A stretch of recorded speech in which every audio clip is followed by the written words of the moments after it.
Greetings. Welcome to Dr. Neil's Spiritual Awakening to Non-Duality. This is Dr. Connie Zweig, and I'll be interviewing my husband who lives in spiritual awakening. You may have heard about this or read about it, but you may not know someone who lives it day to day. We'll be exploring how non-duality developed in Dr. Neil as I've observed it over 25 years, and as he directly experiences it every day. Each podcast will explore a different theme. We look forward to you joining us.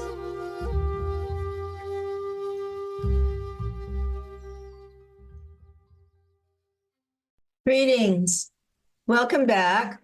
Today we're going to explore a variety of non-dual states of consciousness that are higher levels of consciousness beyond ego, beyond subject-object, that Neil has been experiencing for a while now. And he's going to describe how they unfolded and how they're distinct states that are different from the ego's versions of these states as feelings. These are not simple emotions.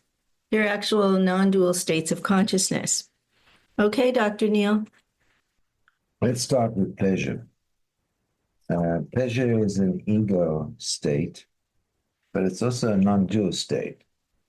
There's such a thing as pleasure in the body just by being in it, not by doing anything, not by exploring anything, not by evoking anything, just the existence of being that is experienced in a body, a sense of pleasure, deep pleasure. And what makes it non-dual? What makes it non-dual is that there's no doer, nobody doing it. It's just happening. It's a product of being that's connected with the body.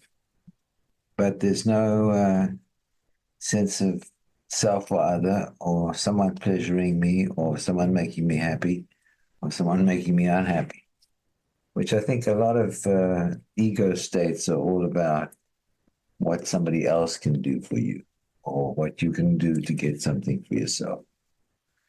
And is this pure pleasure in the non-dual state connected to a chakra? Yeah, it's connected to the first chakra, but it's not the normal first chakra that you get with an ego state. It's already returning after being awake and being stabilized in enlightenment to the body, and the sense of the body as being an expression or an aspect of consciousness, of non-duality. Okay. And what's the next one? The next one would be well-being, a deep sense of well-being that feels like I'm totally healthy, even though I might not be. But there's a feeling of being a well-being that moves through the physical and emotional process, and it has no doer in it. There's nobody doing it. There's nobody receiving it. It just is there. So well-being is not the same as pleasure. It's a sense of being fulfilled, completely happy. So at the doing level, we might go for a run and feel well-being, but this is not that. This is kind of emerging spontaneously. Yes, it's emerging spontaneously and it can be evoked. So it's not only passive, can be evoked.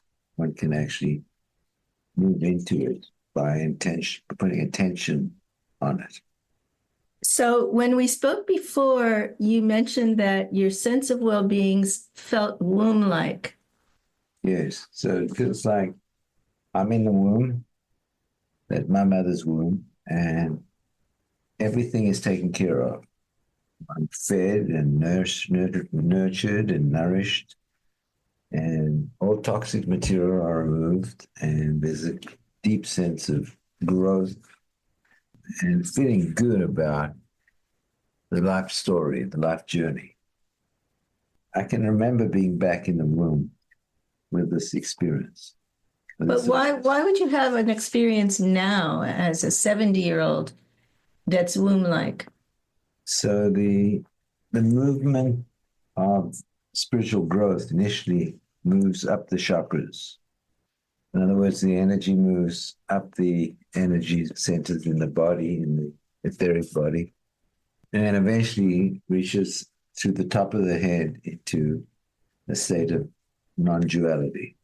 So this is the return. Then once one is established in that, there's a movement back into the body, going back down through all of the chakras into the body. And this sense of pleasure and then well-being comes from that cycle, from the return. Involution.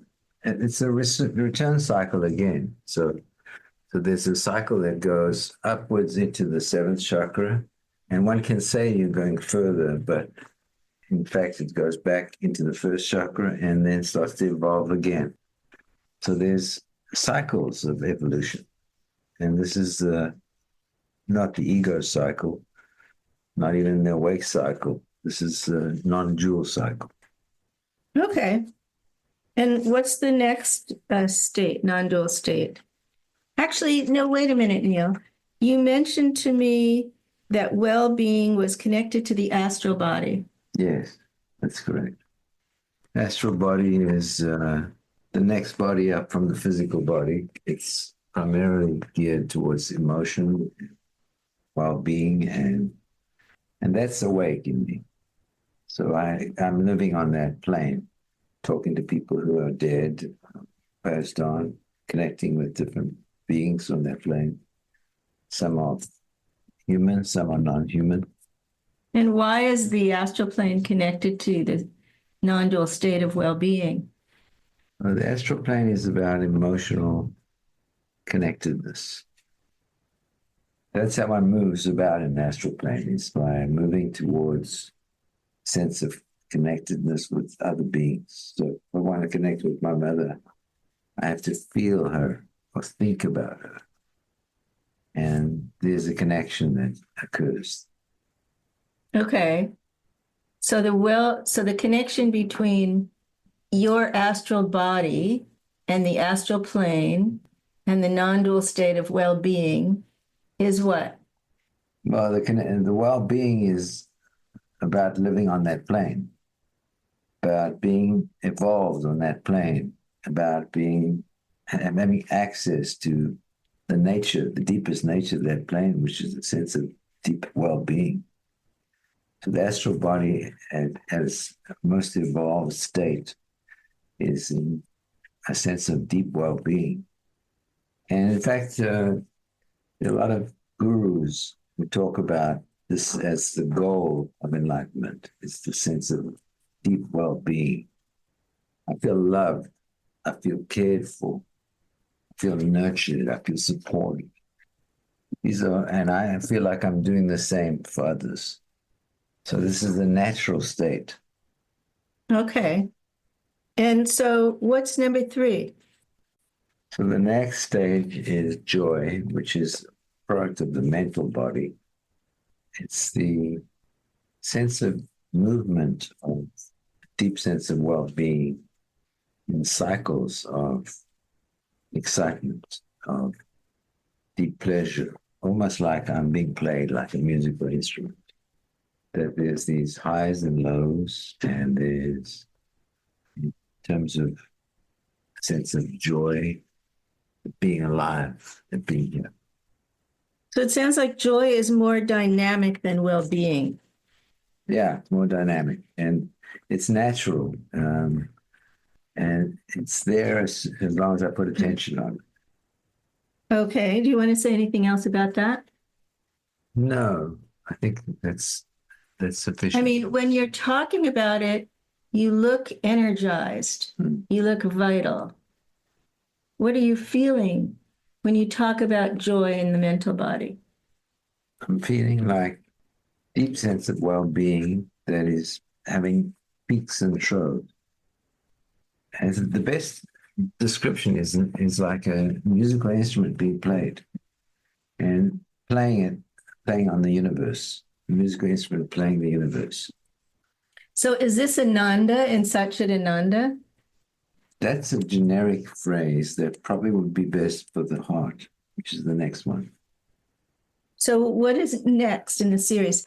Next would be the heart, and Ananda might fit, which is bliss. So this is a steady state of more than well-being, of bliss that I feel on my tongue, I feel in the heart, I feel in the body, I feel in the connection with all human beings. And it's hard to describe how powerful this is. And it's a product of enlightenment. So in Indians would say Satchidananda, with Ananda meaning blissfulness. That's the nature of pure consciousness. But this is more steady in the heart, and it's continuous. And I remember in my previous lifetime, when I was a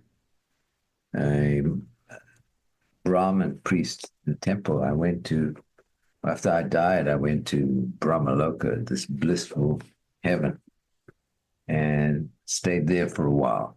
It was steady, constant, 24/7 bliss.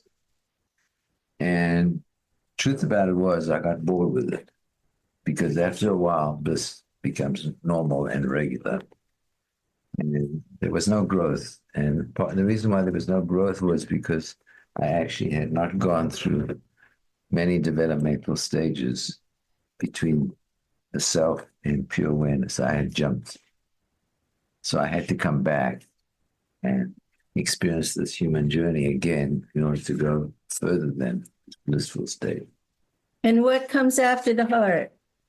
What comes after the heart is ecstasy, which is really the six chakras and these waves of pure, and describe it, it's indescribable because it takes over.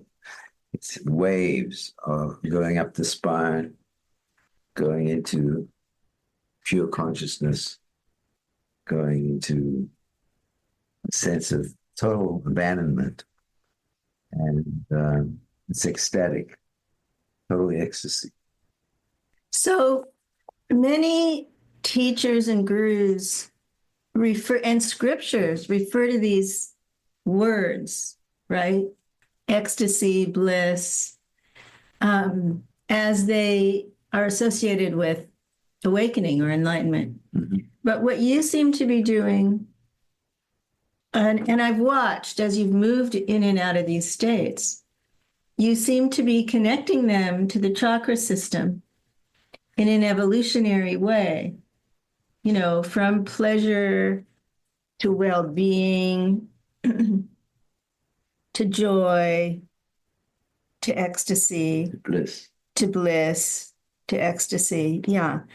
And so we've gone from the root chakra to the hara, to the heart, to the fifth and sixth, and then out the top.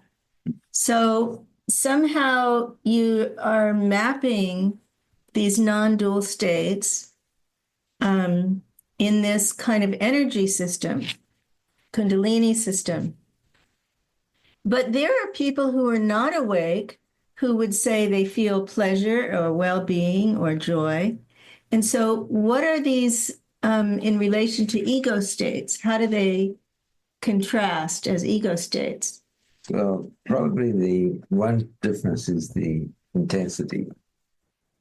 So without being pathological, like say somebody who's bipolar or takes drugs, these are natural states that are very intense. And as time goes on, they became more available and also don't interfere with normal functioning. So I can be in an ecstatic state and be eating lunch or talking with another person, like I'm talking with you now. I'm in an ecstatic state. Right now? Right now. So they become normalized, and they're they have a intensity that's beyond description. So can you describe what you're experiencing right now? Yeah, pure ecstasy. I can experience it in the body and all the bodies. It's hard to describe an emotion. I'm attempting to. But we're saying it's not an emotion. Yeah, but emotion would be the best way to actually, the closest to the way to describe it to ignorance. Somebody who's not awake. Well, we're calling it a non-dual state, as opposed to, a peak experience that might have an emotion connected to it, in which the ego grasps, oh, I want more. Oh, I hope it doesn't stop, right? Yes, but this is always available. Can occur and reoccur in the same hour, in the same day, in different days. This is not something that is not eternal. It's eternal. It's forever. What does that mean? It's eternal. It's never going to go away. It's always going to be available. You mean the state is there after the body dies? Correct. What does that mean? That means that this state is the core of who we are, or these states of the core of who we are. They're all non-dual states. They're all states of. They're not dependent on the body mind. They're part of the celestial world, the world that's eternal, that all the gurus and enlightened beings and awake beings live in this state, this level. So after you die and you're in your astral or mental body, you may still experience these states. Yes, well, my understanding is that there will always be there. Okay. And those are not the end. Of course, there's radiance, which is pure non-dual radiating. No source, no object, no process. But radiance that I'm experiencing now, which is, again, this is a blissful state, incredible bliss. Be more specific, please. Well, my heart is torn open. I love everybody. I love everything. I'm in joy, just being. I'm in a state of wonderment. I can hardly sit still. So radiance, is that associated with the seventh chakra? Yeah, well, it's a little past that. It's non-dual radiance because there's no subject or object or process. It just is. So, and it has no limits. It's unbounded. So is this what the gurus mean by darshan? I don't know what that means. So darshan is sitting in the presence of the guru as he's radiating his consciousness. Yeah, there would be something like that. And is radiance involved in transmission when teachers and students are giving and receiving Shakti? There's no doer in this.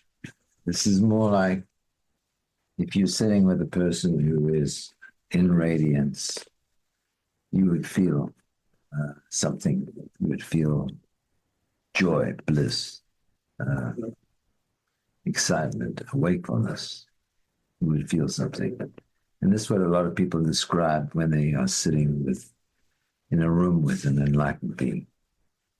Yeah, but in that case, if the teacher is doing something intentional, like Shaktipat or something, then it's not non-dual. No, there's no intentionality. It's just being in the presence. Okay. Is there anything else you want to add to this exploration of non-dual states? Yeah, this is something we haven't covered before because it's not about cognition. It's not about awareness. It's not about feelings. It's more related to feelings than it is to awareness. Well, it's not a feeling. It's related to a feeling. And it sounds like they're more sensory. I mean, when you experience nectar in your mouth, it's a sensory experience. The sweetest honey that you've ever tasted. It's like pure bliss in the mouth watering. And for no reason. We don't know what triggers it or why it comes and goes. Yeah, I mean, there are times where I don't have these states. They're not always there. They come and they go, but they're always available with intention. So if you move your attention to pleasure or joy or bliss or ecstasy, you can kind of tune into that channel. Correct. It's like tuning the radio. Correct. If these states are there, even when we're not in a body mind, they're just there eternally, then they're kind of like a frequency that we can tune into when our subtle bodies become conscious enough to tune in. Yes, that would describe them. They're always there. They are part of the nature of the divine. That the divine is always in existence, always present, always everywhere, always unbounded. Yeah, so that's why these states don't depend on an individual, a teacher, a nervous system, because they're pre-existing. They pre-exist us. Correct. Right. We could call them radio stations, right? Right. Okay. So you're a tuning fork. Looks like that. You become a tuning fork for these various frequencies. And luckily, your physical, astral, mental, Buddhic, celestial bodies are strong enough that they can actually receive the frequencies. Yes. In fact, they become stronger and stronger with practice and time, with the unfoldment of the consciousness that is there.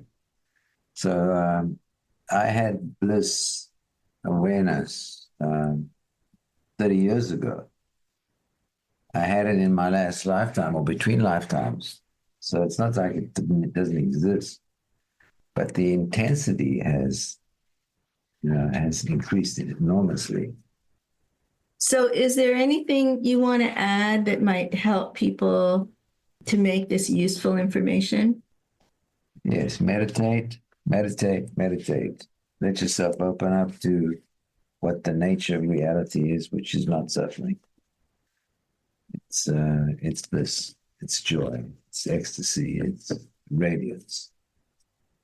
Let yourself go there. Much more interesting and enjoyable than suffering. Okay, thank you. Thanks for listening. Bye-bye.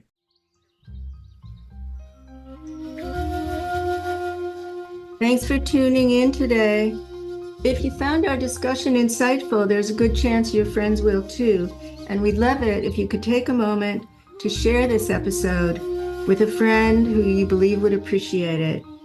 Help us spread the word and reach more people.